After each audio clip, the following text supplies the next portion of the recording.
Hey, this is Luke. Welcome to Lure It Up Podcast. Powered by Barbadian magazine. We'll be interviewing local creators who were in and around the clock for the crop over season and beyond. Join us on this journey as we go behind the scenes of what makes crop over.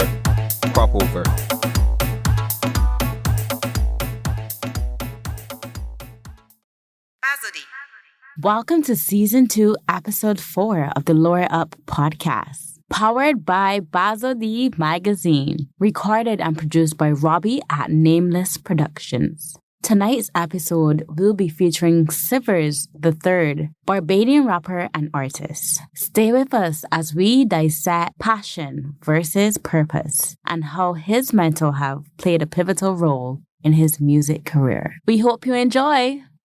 Welcome to Lure It Up Podcast with Barbadian magazine. November is heating up and events are releasing fast and furious. We at Barbadian magazine are compiling a calendar to cover all events for the season. So make sure your event isn't left out. For more information, check us out on Instagram or www.barbadianmag.com. Barbadian. Okay, so we're back with another episode. My name is Megan Michael, and this is Lure It Up Podcast. I am super excited for this one because I don't know much about rap in Barbados. I grew up on Eminem, Snoop Dogg, all the cool 90s, even 80s rap. And I love the early 2000s rap. But for right now, I'm not too sure about the rap happening now on the scene. And so I'm so happy to have Sivers here to give me a little refresher, give me some beats, some vibes, tell me what the scene is here in Barbados about rap and even all the way in the US and the HBCU colleges that he's going to be attending for his tour. So let's talk about that. So first of all, before we go on, introduce me to you. Who are you? Don't want to cut you, but you can't see him, but he has such a beautiful smile. Oh, thank you. It's so nice. It's so warm. I love his smile. And I think that his voice complements his smile. Oh, you do? Yes. Okay. Yeah. I'll take that. I appreciate that. Introduce me to you. I go by the name of Sivers Tha Third. I picked that name because I'm the third child of three. So shout out to the first and the second. My big brother, big sister. I used to be called Kevin Diaz, but I changed my name because my music started to get a lot more personal. Okay. And I went through this kind of reform in life because I made that name when I was 13, 14. Okay. And, stepping into the world as a young black man, trying to transition 21, 22. I went to reform and what I was talking about and some of the experiences I was going through. Mm-hmm. So I decided on Sivers Tha Third to kind of do that rebrand. Fun fact. My great uncle is Lord Sivers, so Okay. I say B. I say B-A-R. Oh, that's a real rap there. yeah. He's the OG, man. He's the OG. So it's in my blood to do this, really and truly. Yeah, that's for sure. Nice. So that means that you have some type of Bajan culture in you, and your foundation here is very rooted in something real. I mean, my biggest song locally is a song called Bridgetown. That's what really introduced me to a lot of people. Bridgetown? Yeah. Hold on, one goes. It's not familiar. It goes, Bridgetown, I'm from Bridgetown. These streets you made me, my sport youth engraving. My daddy issues drove a ghetto youth crazy. Oh. Now I'm scheming on some Grammys. Now I'm scheming on some Grantleys. You know what I mean? So I think I talk about stuff going on in Barbados. I had a remix with Taff. I had Ruby Tack. I had Sun Rock. I had Billy Kincaid. There's a real rappers, boy. Yeah, we did the remix and we did the videos. You can see all the visualizers on my YouTube. Oh. But I love hip hop culture. I was captivated from it very young. My brother was a rebel. My mommy was very Christian. And I kind of followed along his lanes more than anything else. He got into reggae and Southern hip hop, New York hip hop.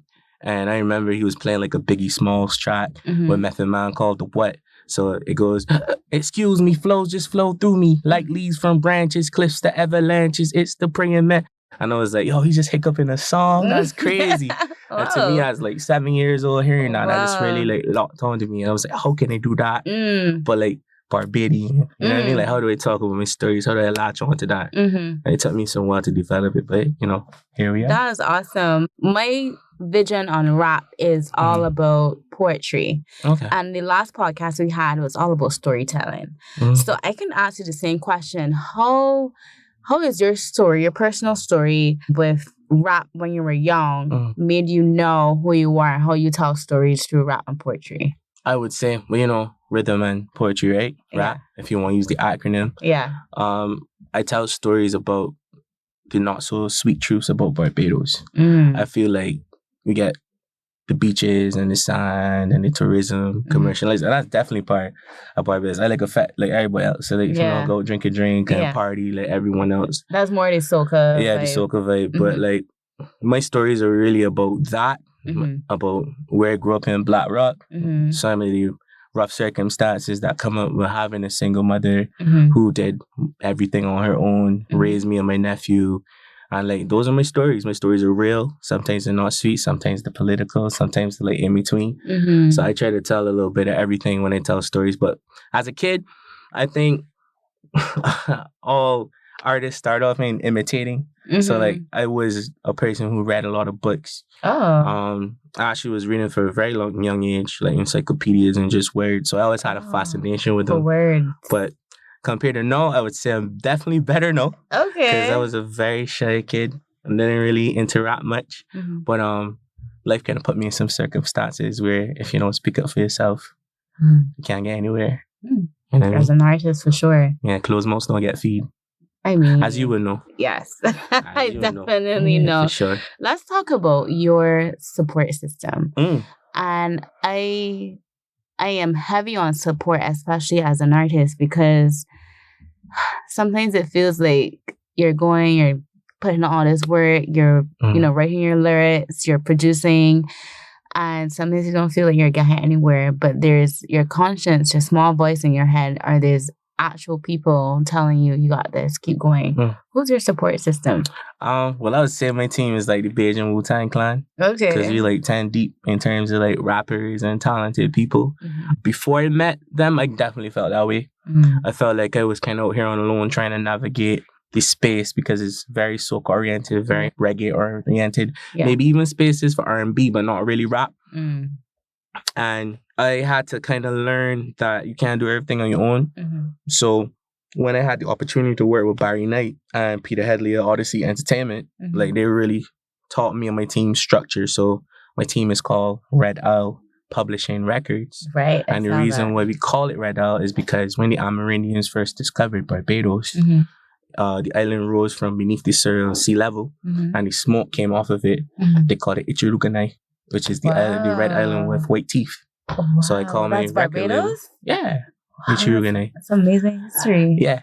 So I took the Red Isle part because my dream of this is building a circuit for all the Caribbean islands, but you got to start at home first, right? Can't got your room dirty if you want to invite people over. You're going to make sure everything right. So I built it in Barbados, started building Red Isle by Mixie out there. That's my producer. Dorian King on management, Barry Knight and Peter Headley on management, admin stuff too as well. So, and then we got rappers like Buff Poet, L90, like people that people don't know about yet, but we just developing them in the background. And that's what we do shows, to give our artists a chance to perform. Okay, that's your actual... I feel like I just overload you. No, that was fantastic. I love it. Overload me. But that's your music support. What about your personal support? Okay. Personal support. Well, I mean, really just my mom and my nephew. Really, like, good thing about Red Owl is like we're friends too and business partners. So mix Darwin a lot. But as... when it comes to like music and dealing, like having a relationship, it's be hard because people don't really get your dream. They don't get the hours for nothing. Because sometimes you gotta build something from scratch. So like you gotta kind of find, I guess, partners or people to really like understand that I can't do nothing else. Yeah. I wake up, I live, I breathe, I eat, I sleep. This is it. Shit, you know this what I mean? Is it. I get you. Yeah. As an artist, Barbadian artist, I should say, we spend so much time on our crafts and we really go into deep, into encyclopedias and research. And when we go into the US or the UK, we're seen as not enough or small. You know what I mean? What would you do or what have you done or what are you looking to do to make yourself as big as a rapper as anybody else on the international stage? I mean, something that my management tells me all the time is that you gotta start with self. You know what I mean? For me, in my early stages of my career, especially being young, like I was very competitive. I was very like, yo, I could like eat any rapper from anywhere alive. I mean, that's a rap game though. I still feel that way now, but it's more of a like, I'm more focused on self. How do I build myself in a way that every time I rap, my raps are stronger. My performance is stronger. My connection with people is stronger. Because when you start with self, you can affect everyone. I have been fortunate to be around a lot of artists that have been tapping into different markets and seeing the way that they did stuff behind the scenes. So I really am blessed. But for me, I really don't get caught up in, we gotta do this or we gotta compete with these people, because I'm as good as Drake. I'm as good as Kendrick Lamar. I'm as good as any rapper that's signed to any label, and that is my mentality. And every day I just gotta figure out how to be the best Sivers.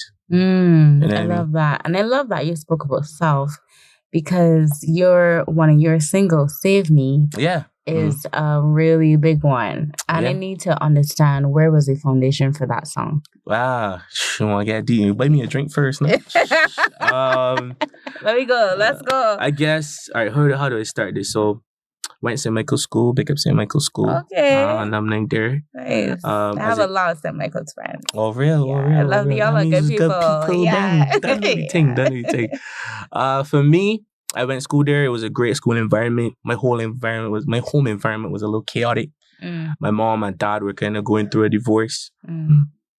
And school was like really my escape. So I wasn't even doing music at that time. I was actually playing like rugby and like activities and like going out with my friends and hanging out. Like usual kid stuff. Yeah.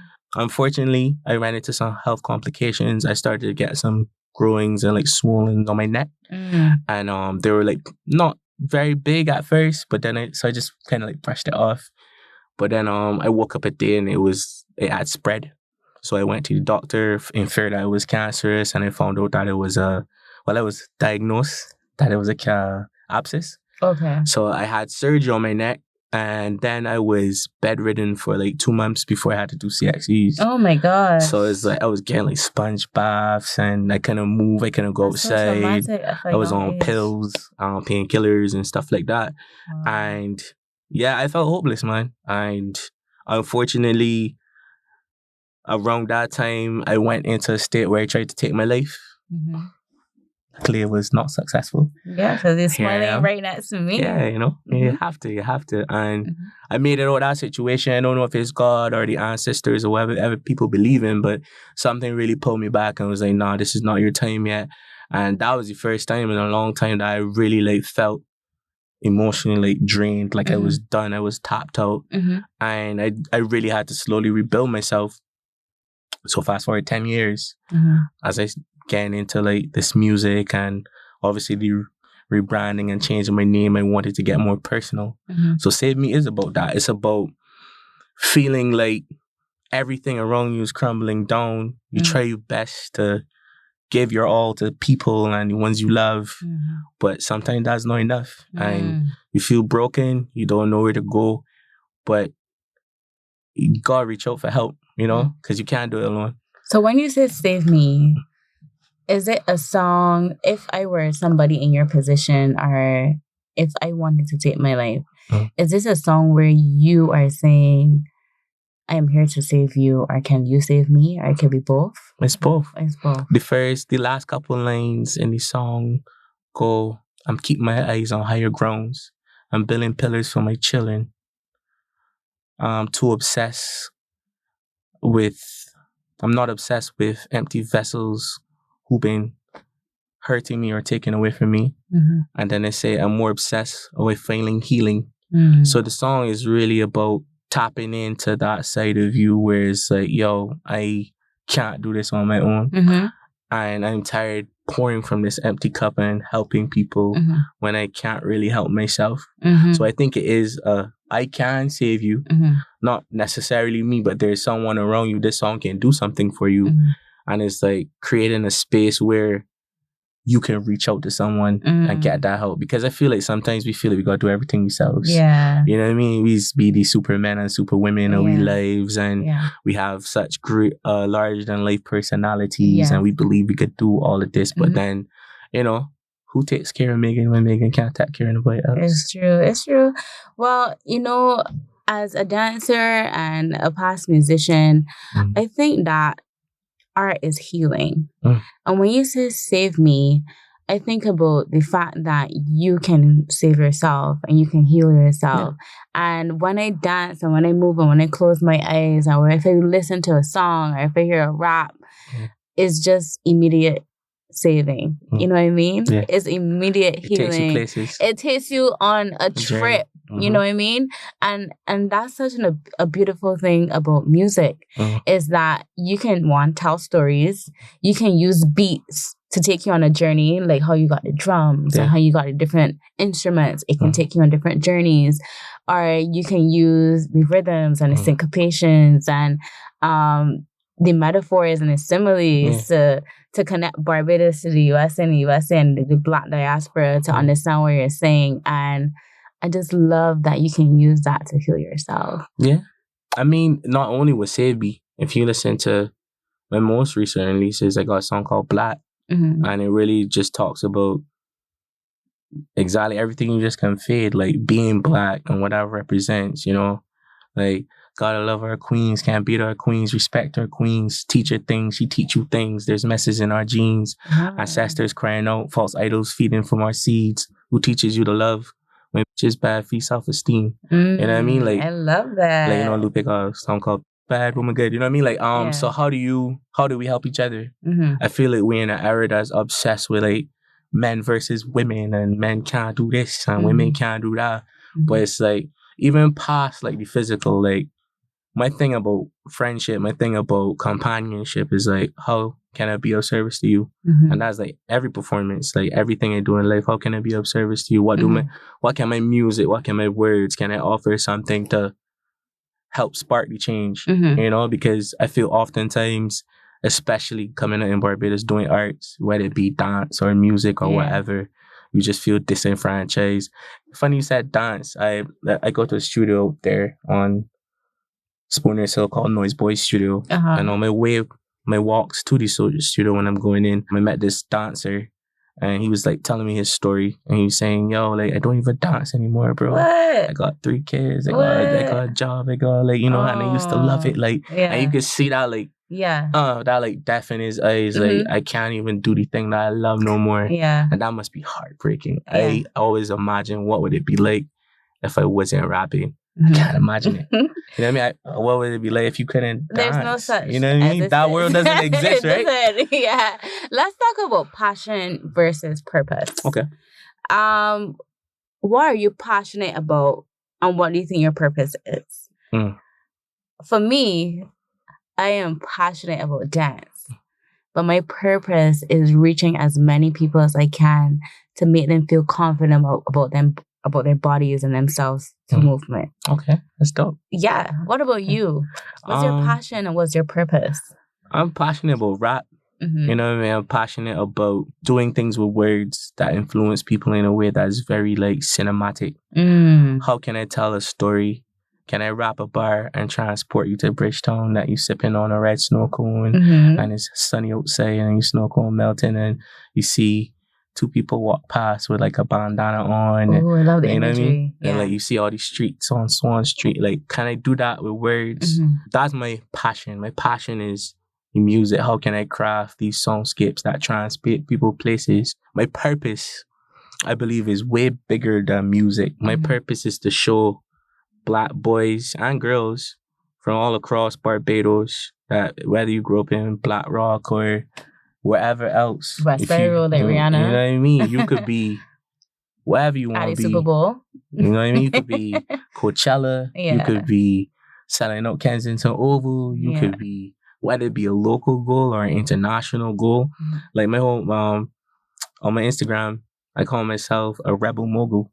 Wow. Because I feel like what I'm doing is not the standard at all. That's a juxtaposition. It can't be a rebel and a mogul. Exactly. Got you. But for me, it's like doing stuff that's different. I building a movement that's not just beneficial for me. I don't want a 17-year-old rapper from Barbados to ever go through what I had to go through ever again. They should be able to find a manager. They should be able to find a booking agent.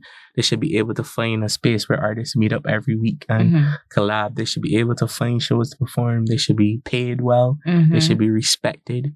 They shouldn't be sheep or shepherded by organizations here, third parties that try to abuse the artists and use the artists, generate millions of dollars. The artists themselves don't end up having a cent for their own name, you know? Yeah. And that's really what my purpose is. My purpose is to educate.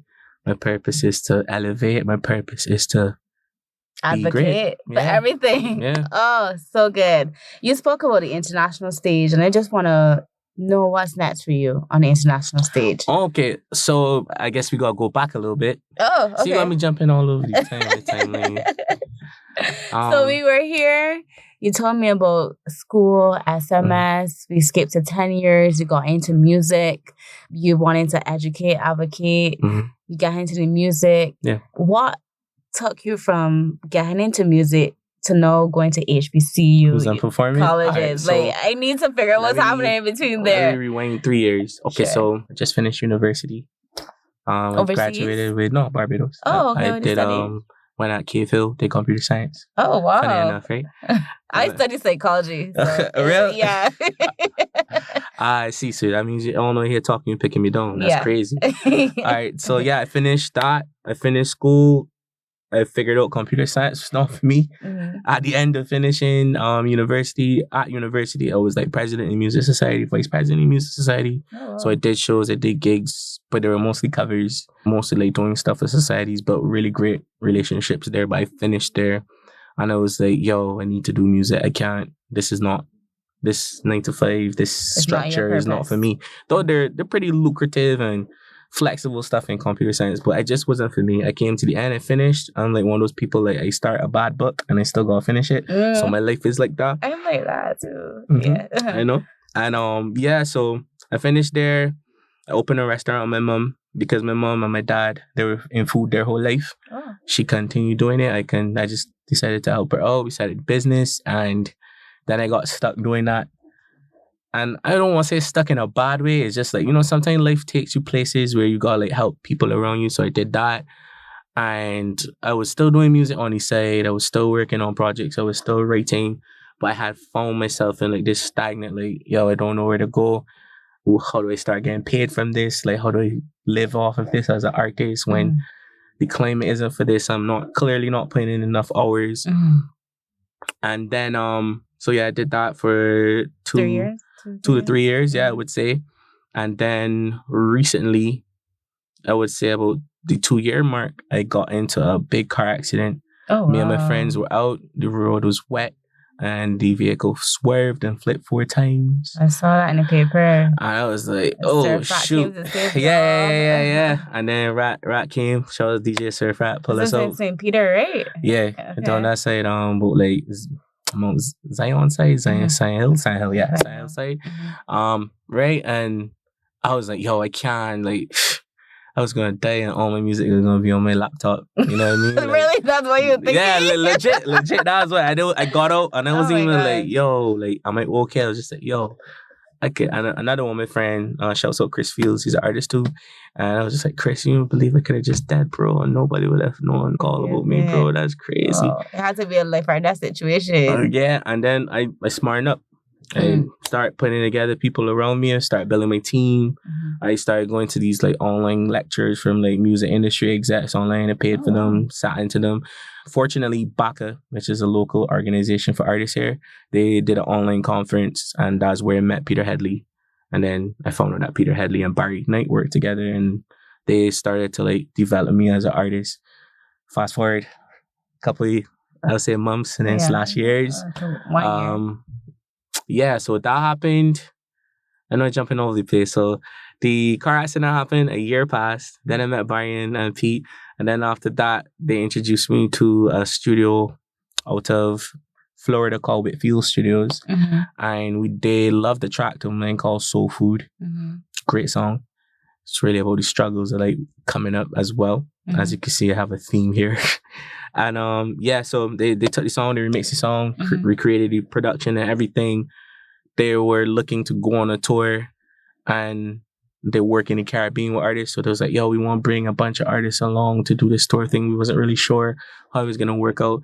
And then also I managed to score a feature from a Florida native named Blood Raw. And he got on my chat. And then that kind of just spiraled into me being put on. And then it did Save Me. They heard that and they loved that as well. Wow. And then it went from, you might get a few performances to, yo, we're going on a 5-state tour. Oh, wow. And we'd love you to open, so. I think that's a huge jump. Yeah, but in between then, I was still doing stuff locally. I was playing out freestyles. Right. I have this thing called 30 in Thursdays. Okay. Because my first project was called 30 in Theory, Sivers Tha Third, 30 in Thursdays. 30? Yeah, 30 in Thursdays and 30 in Theory. So based on Freudian theory, like the Freudian slips. I know Freudian theory. And psychology, so you gotta know this. Yes. I must just say this man here feel that I don't know what's going on. But yeah, so I did that and I was building buzz locally, doing a lot of different stuff. So you were putting in the work. So you're literally preparing for something you didn't know exists until it was ready. So stay in preparation stage. Always. That's biggest thing. You gotta stay focused. Even during that time, Pete had put me through a bunch of different stuff. So it was like meditating. It was reading a lot. I was watching a lot of interviews. I was very focused. I took time off work. I was more focused on getting more hours in the studio, getting more hours in the gym, like really building myself, not necessarily to be a caricature of what I want to be, but just be the realist, authentic me. When I get on stage, can I breathe? Right? Can I do what I want to do vocally? You know what I mean? Yeah. I'm blessed now. You know what I mean? So what states are we hitting for the next few months? I know for sure it's going to be Florida. I know they mentioned Virginia. I know they mentioned Atlanta. We don't have confirmed on all of them yet. But as the day come along, you could check me on social media. I got all of them. Awesome. What was your preparation for this? Shows. So I've been doing a lot of shows. Look, I had a show Sunday. Okay, so your preparation is shows to do shows. Yeah. You got any other preparations like stage performance? Like how would you? Oh well, somewhere before this, I actually had a performance stage coach flying from Nashville to train me. Really? Pick up my man Lang. Shout out Lang, man. Lang Bliss, man. That's my guy. Yeah. So I was very fortunate to have Lang train me. How is that? What does that look like?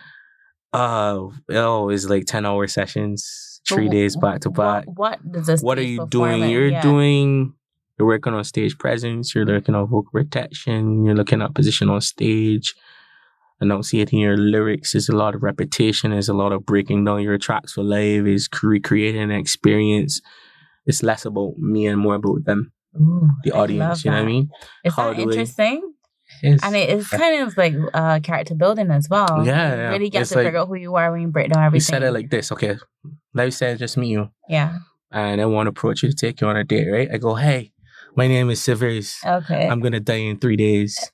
You would be like, whoa, that's a lot. You know what I mean? So he says, like, approaching your audience, like your people is similar. You go, it's like some people date their audience and some people get married to their audience. You got to decide which one you are. So if I go, hey, my name is Sivers, have a nice smile. Thank you. That's a little lighter, Yeah. It's easier. So you got to like build your set in a way. Finesse. Yeah. Finesse is set. Yeah. And the set finesses also by the deepness of each one. The actual set that you're singing tells a story. So you don't have to like give everybody not giving you too much in the beginning. Yeah. But as you progress, you're just like, okay, he raps, that's cool. Okay, well, he could get me to get up to dance. Oh, wow, that's cool. Yeah. And then it's like, whoa, he went through that. I felt that. And that's what you're hoping for. Yeah. And every night is going to be different. It's not going to be the same. Are you excited? Hell yeah. Awesome. For sure. Ooh. Totally excited. I've been waiting my whole life to do this. Wow. You know what I mean? Whether it be like freestyles or like rapping or like being in the scene in front of people. Waiting my whole life for this. Let's push back to passion and purpose. What's your purpose for this tour? What's your intention for this one? Well, the theme of the tour, from what I've been told, is loosely it's about mental health. It's about problems in Black communities, like communicable diseases, diabetes, that sort of stuff. So it's really outreach. Okay. So my purpose kind of aligns with that. Okay. For right now, I'm working on a project called Rap Basquiat. And have the name based on Jean-Michel Basquiat, his paintings. I feel like my songs are like that. They're very layered. They have a lot of elements to like street culture and pop fiction in them. So it's like my album is like that. So I align that to my purpose now, being in the sense that like I really want to raise awareness about different things. You could listen to my song and just party, or you could listen to my song and find something that you might be missing, a piece or a book or something that I reference. You know what I mean? It's very layered. Okay. So my purpose is really just getting out there and meeting everyone who kind of been going through similar things to me. You know, music has been very therapeutic, very helpful to me, very selfless to me. You know what I mean? Like listening to artist stories and, you know, and I'm pretty sure you could relate when growing up watching dancers and see how they express themselves on she stage. studied music as well, so I can understand. I play instruments and things. What you used to play? I used to play clarinet. Real? Yeah, and I got Royal School. So I swear. Don't disrespect the order. Just let them know. Don't disrespect the order. So I kind of understand if you get here stunting for me here. Just like, you know, don't let me know. She here laughing, pretending, but she don't know. Nah, but that's cool though. That's dope. Let's lighten it up now that we're speaking about music. So let's do some song association. Okay. So song association, if you don't know, in my song association is I'll give you a word and I want you could like freestyle rap, freestyle poetry, freestyle flow. Okay? So you ready for the words? Sure. So the first word is love. Okay. Love is the essence of the soul. If you look inside the eyes, you will probably find the more to all the key elements, components that we hold. If you could find the essence, and you will probably grow. I said love is the key to the soul. If you ever find a purpose, then you would truly know to find the true person, to look into your soul and give you everything that you ever want to know. Ooh, I love that was so good. That was it.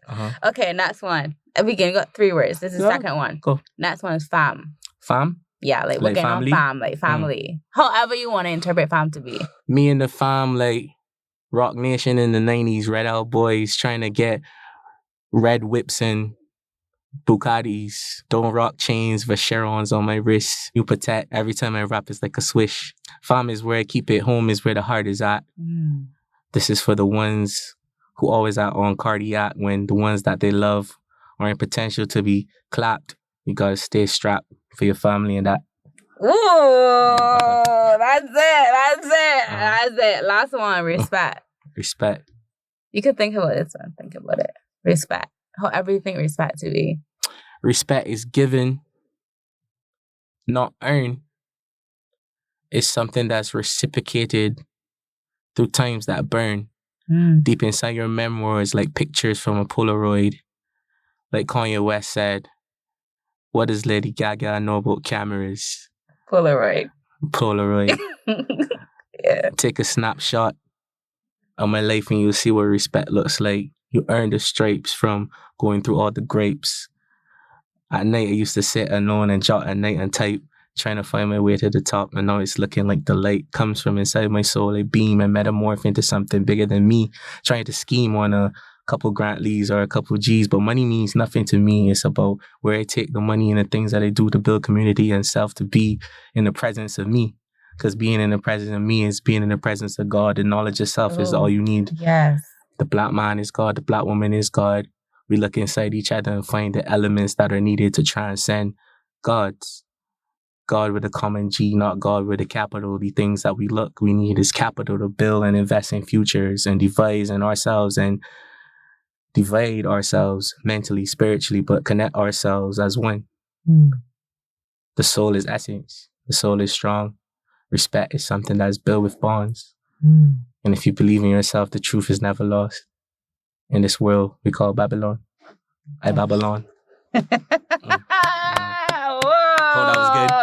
I hope that listen back to him like, that was whack. But nah, it was fun though. That was so fun. Good. That was so good. That was fun, my G. Whoa, I love it.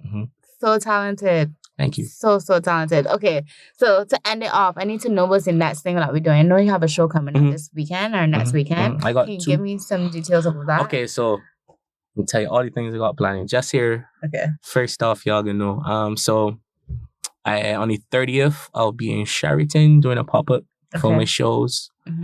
On the 1st. I think the 1st is Saturday. Yeah. Mm-hmm. So the show in Sheridan is going to be, the pop-up in Sheridan is going to be on Friday. It's like a weekend vibe. Yeah. Mm-hmm. And then on the 1st, I'll be at the Sage Bar and Stage. Mm-hmm. David Curtin's place. Shout out to Noella and David for giving us the spot. We did it last time. That's on the South Coast. Mm-hmm. Maxwell South. Yeah, Coast Maxwell Road. South Coast, yeah. Okay. We was down that side 3 weeks ago.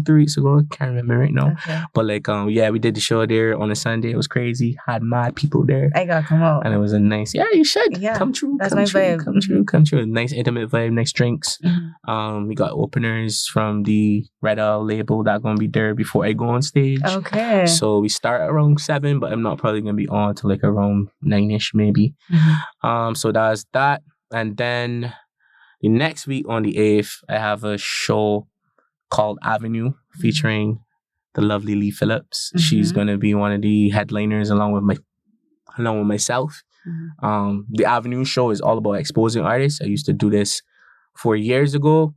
Before COVID, we used to take a bunch of upcoming artists and kind of just throw a show inside of the Gap. All hip hop DJs.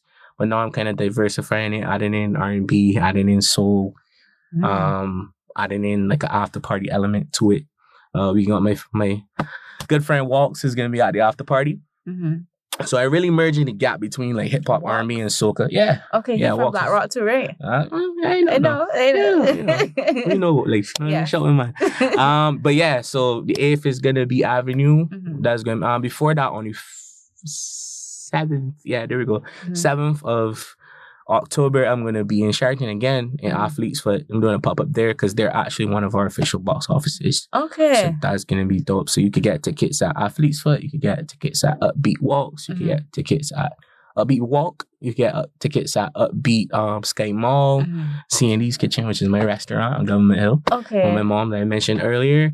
And you could also get tickets at Campus Smart. So it's going to be fun all over the place, man. Oh, this is They got me busy. Good. Barry here working me.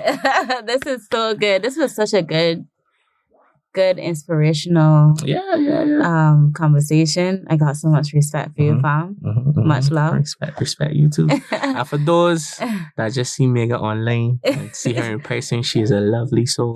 Thank you. So just you got a really good energy about you. Thank you. So this is good. I wishing you nothing but success.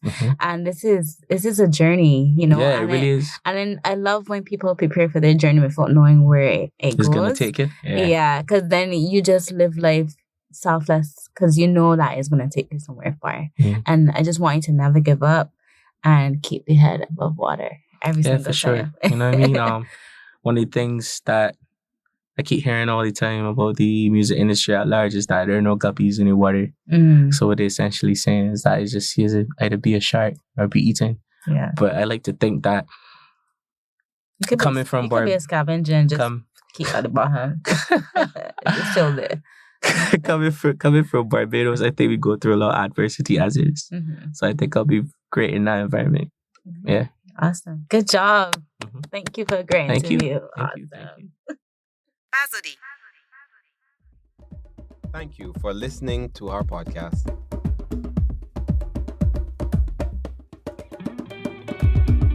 This episode was recorded and produced by Robbie at Nameless Productions. That's Nameless.